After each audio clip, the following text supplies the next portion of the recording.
Okay, this will be call to action 3. uh, our so-called representatives in Washington are trying to, or they say they're trying to avoid going over the financial cliff at the end of the year. They don't seem to be getting anywhere. Obama has submitted a proposal to them that they frankly they laughed at it, and the Republicans don't say it's dead on arrival, and I don't see much negotiating going on. Some people say that the Democrats want to go over the cliff, and that will accomplish some things for them, like raising taxes, which they love to do, and then the sequester will take effect, and there'll be cuts in spending that going to most adversely affect the Defense Department. I mean, we really don't need them in the world today, because everything is peaceful and calm, except that the Middle East is on the verge of war in 6 different directions, and we're disrespected in just about all over the world. So, we don't need a strong military. But anyway, there seems to be a lot of contention about how to cut spending. They're talking about cutting Medicare and Medicaid, and of course, those kind of things affect the poorest people in the country.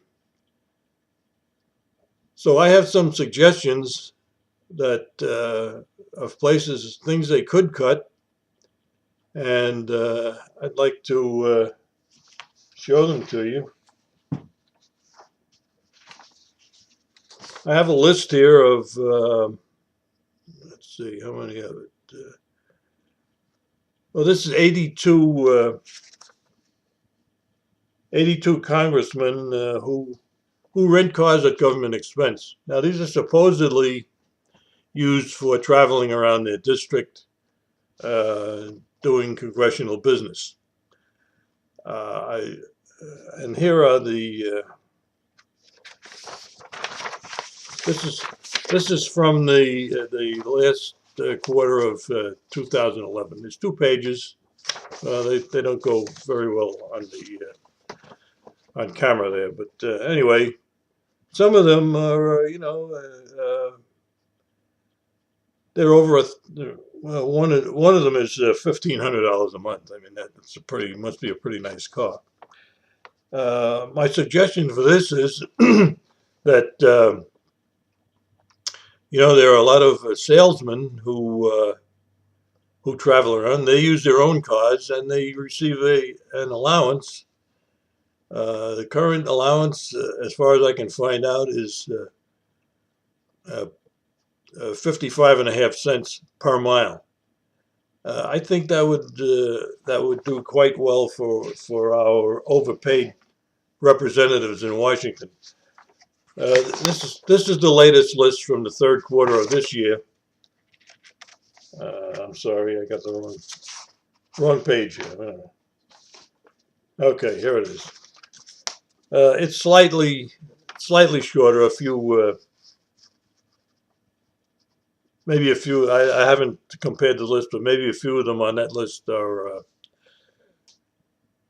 got defeated in the past election. Anyway, it starts out with the top one is $1,583 per month of your money to pay these spoiled, rotten people to supposedly travel around to their district. I wouldn't place any bets on whether they use them for their personal business because nobody keeps track of it, of course.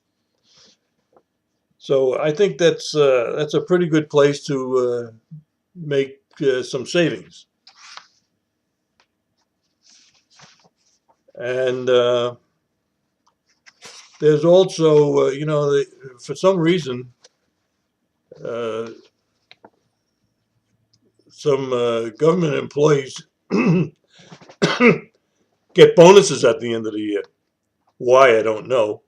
I mean, if a private company like Hostess, which just went bankrupt, um, gives their executives a bonus, there's a big stink made about it. But here is a just one example: the Postmaster General. If you are aware of the news at all, you know that the the post office department is losing billions of dollars every year. But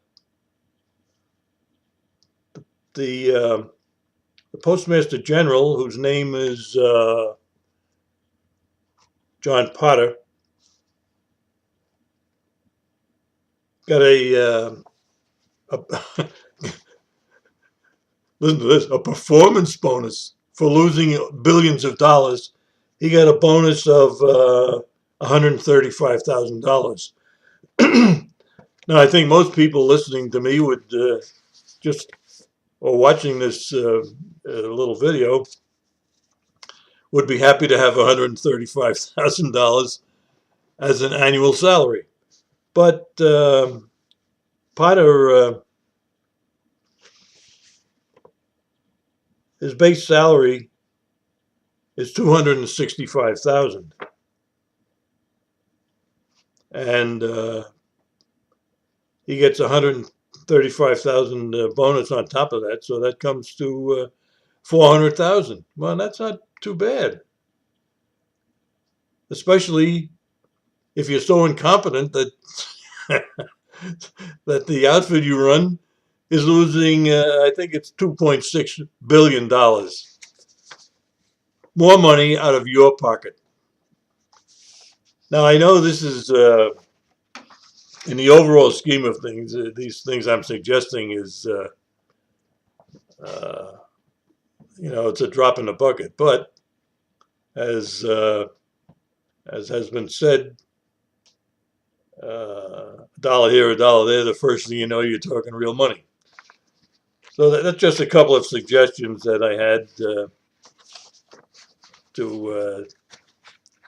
take some of the, that postmaster's bonus is only one. I'm sure there are people there who get a lot more than that, like Obama's czars of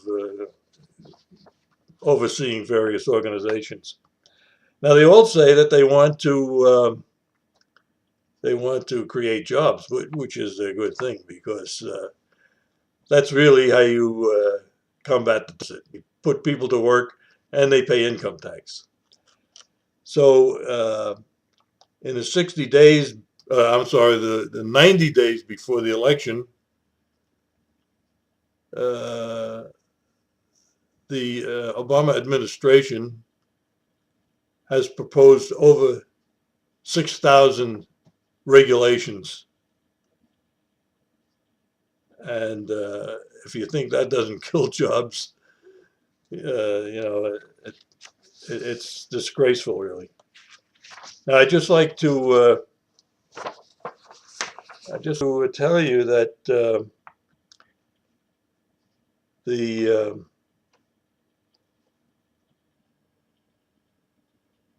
that's the budget. Anyway, the um, the interest payments on the debt on our $16.3 trillion debt is rapidly closing in on $500 billion. It boggles these numbers just boggle the mind. It's so out of control that it's almost impossible to get a grant. Uh, and Speaker Boehner says that if we raise more tax money, that Obama will spend it, and it won't go for deficit reduction or reducing the debt or anything. Uh, I think that somebody should tell Speaker Boehner that all appropriations originate in the House of Representatives. Now, all they have to do is when they write these appropriations bills to make it very specific where this money is to be spent. And the House can also control how much is appropriated. They can balance the budget right now if they have the guts to do it. But they don't. They're a bunch of spineless bums, all of them. All they want to do is make sure they're reelected and make sure that somebody else gets the blame for whatever goes wrong.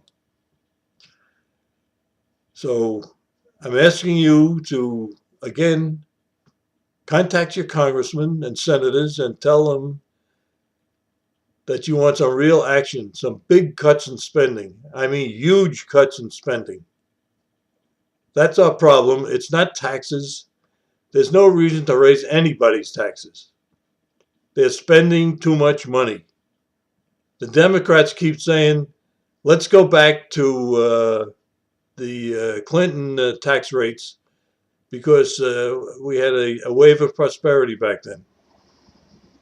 And that's a fine idea.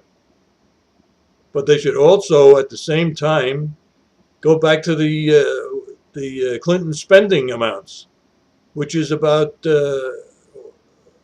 which is less than